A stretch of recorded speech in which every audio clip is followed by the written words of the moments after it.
حضور اقدس صلی اللہ علیہ وسلم اور صحابہ کرام رضی اللہ تعالی عنہ دین کے پھیلانے میں جس قدر تکلیفیں اور مشقتیں برداشت کی ہیں، ان کا برداشت کرنا تو درکنار، اس کا ارادہ کرنا بھی ہم جیسے نالائقوں سے دشوار ہے۔ تاریخ کی کتابیں ان واقعات سے بھری ہوئی ہیں، مگر ان پر عمل کرنا تو علیحدہ رہا، ہم ان کو معلوم کرنے کی بھی تکلیف نہیں کرتے۔ تو آئیے میں حضور اکرم صلی اللہ علیہ وسلم کے طائف کے سفر کا قصہ بیان کرتی ہوں۔ نبوت مل جانے کے بعد 9 برس تک نبی اکرم صلی اللہ علیہ وسلم مکہ مکرمہ میں تبلیغ فرماتے رہے اور قوم کی ہدایت اور اصلاح کی کوشش فرماتے رہے۔ لیکن تھوڑی سی جماعت کے سوا جو مسلمان ہو گئی تھی اور تھوڑے سے ایسے لوگ جو مسلمان نہ ہونے کے باوجود بھی آپ کی مدد کرتے تھے، اکثر کفار مکہ آپ صلی اللہ علیہ وسلم کو اور آپ کے صحابہ رضی اللہ تعالی عنہ کو ہر طرح کی تکلیفیں پہنچاتے تھے، مذاق اڑاتے تھے اور جو ہو سکتا تھا اس سے درگزر نہ کرتے۔ حضور صلی اللہ علیہ وسلم کے چچا ابو طالب بھی انہی نیک دل لوگوں میں تھے جو باوجود مسلمان نہ ہونے کے حضور کی ہر قسم کی مدد فرماتے تھے۔ نبوت کے 10ویں سال میں جب ابو طالب کا بھی انتقال ہو گیا تو کافروں کو اور بھی ہر طرح کھلے مہار اسلام سے روکنے اور مسلمانوں کو تکلیف پہنچانے کا موقع ملا۔ حضور اقدس اس خیال سے طائف تشریف لے گئے کہ وہاں قبیلہ ثقیف کی بڑی جماعت ہے، اگر وہ قبیلہ مسلمان ہو جائے تو مسلمانوں کو ان تکلیفوں سے نجات ملے اور دین کے پھیلنے کی بنیاد پڑ جائے۔ وہاں پہنچ کر قبیلہ کے 3 سرداروں سے جو بڑے درجے کے سمجھے جاتے تھے گفتگو فرمائی اور اللہ کے دین کی طرف بلایا اور اللہ کے رسول صلی اللہ علیہ وآلہ وسلم کی یعنی اپنی مدد کی طرف متوجہ کیا، مگر ان لوگوں نے بجائے اس کے کہ دین کی بات کو قبول کرتے یا کم سے کم عرب کی مشہور مہمان نوازی کے لحاظ سے نووارد مہمان کے خاطر مدارت کرتے، صاف جواب دیا اور نہایت بے رخی اور بد اخلاقی سے پیش آئے۔ ان لوگوں نے یہ بھی گوارا نہ کیا کہ آپ یہاں قیام فرما لیں جن لوگوں کو سردار سمجھ کر بات کی تھی کہ وہ شریف ہوں گے اور مہذب گفتگو کریں گے۔ ان میں سے ایک شخص بولا کہ او ہو، آپ ہی کو اللہ نے نبی بنا کر بھیجا ہے۔ دوسرا بولا کہ اللہ کو تمہارے سوا کوئی اور ملتا ہی نہیں تھا جس کو رسول بنا کر بھیج دیں۔ تیسرے نے کہا کہ میں تجھ سے بات کرنا نہیں چاہتا، اس لیے کہ اگر تو واقعی نبی ہے جیسا کہ دعویٰ کر رہا ہے تو تیری بات سے انکار کر دینا مصیبت سے خالی نہیں، اور اگر جھوٹ ہے تو میں ایسے شخص سے بات نہیں کرنا چاہتا۔ اس کے بعد ان لوگوں سے ناامید ہو کر حضور اکرم صلی اللہ علیہ وآلہ وسلم نے اور لوگوں سے بات کرنے کا ارادہ فرمایا کہ آپ تو ہمت اور استقلال کے پہاڑ تھے،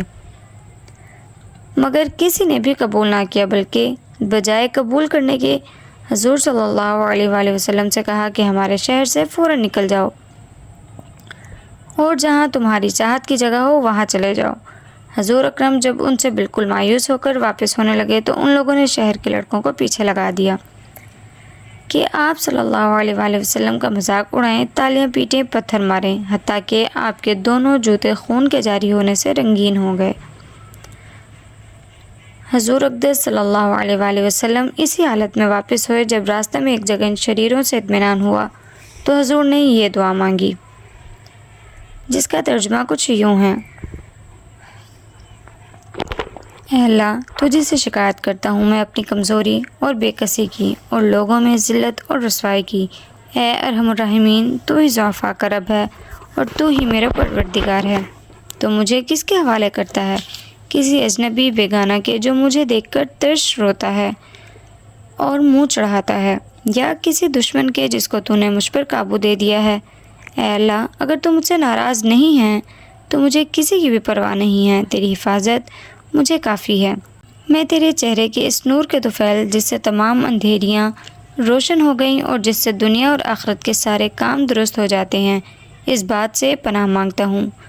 کہ مجھ پر تیرا غصہ ہو یا تو مجھ سے ناراض ہو۔ تیری ناراضگی کا اس وقت تک دور کرنا ضروری ہے جب تک تو راضی نہ ہو، نہ تیرے سوا کوئی طاقت ہے نہ قوت ہے۔ مالک الملک کی شان قہاری کو اس پر جوش آنا ہی تھا کہ حضرت جبرائیل علیہ السلام نے آ کر سلام کیا اور عرض کیا کہ اللہ تعالیٰ نے آپ کی قوم کی وہ گفتگو جو آپ سے ہوئی سنی اور ان کے جوابات سنے، اور ایک فرشتے کو جس کے متعلق پہاڑوں کی خدمت ہے آپ کے پاس بھیجا ہے کہ آپ جو چاہیں اس کو حکم دیں۔ اس کے بعد اس فرشتے نے آ کر سلام کیا اور عرض کیا کہ جو ارشاد ہو میں اس کی تعمیل کر دوں، اگر ارشاد ہو تو دونوں جانب کے پہاڑوں کو ملا دوں جس سے یہ سب درمیان میں کچل جائیں، یا اور جو سزا آپ تجویز فرمائیں۔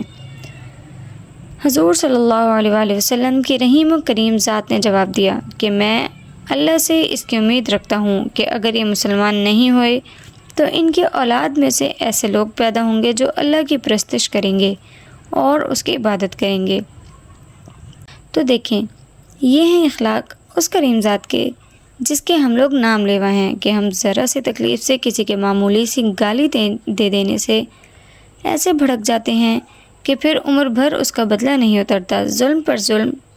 اس پر کرتے رہتے ہیں اور دعویٰ کرتے ہیں اپنے محمدی ہونے کا، محمد کے پیروکار بننے کا۔ نبی کریم صلی اللہ علیہ وسلم اتنی سخت تکلیف اور مشقت اٹھانے کے باوجود نہ بد دعا فرماتے ہیں نہ کوئی بدلہ لیتے ہیں۔ امید کرتی ہوں اللہ پاک ہمیں بھی آپ صلی اللہ علیہ وسلم کی تعلیمات پر عمل کرنے کی توفیق عطا فرمائے۔ وآخر دعوانا الحمدللہ رب العالمین۔ اگر میری یہ چھوٹی سی ویڈیو اچھی لگی ہو تو لائک، شیئر اور سبسکرائب کرنا مت بھولیے گا، اور سبسکرائب کے ساتھ ساتھ بیل آئیکن کو بھی پریس کر دیں کہ ہر نیو آنے والی ویڈیو آپ تک بآسانی پہنچ سکے۔ اللہ حافظ۔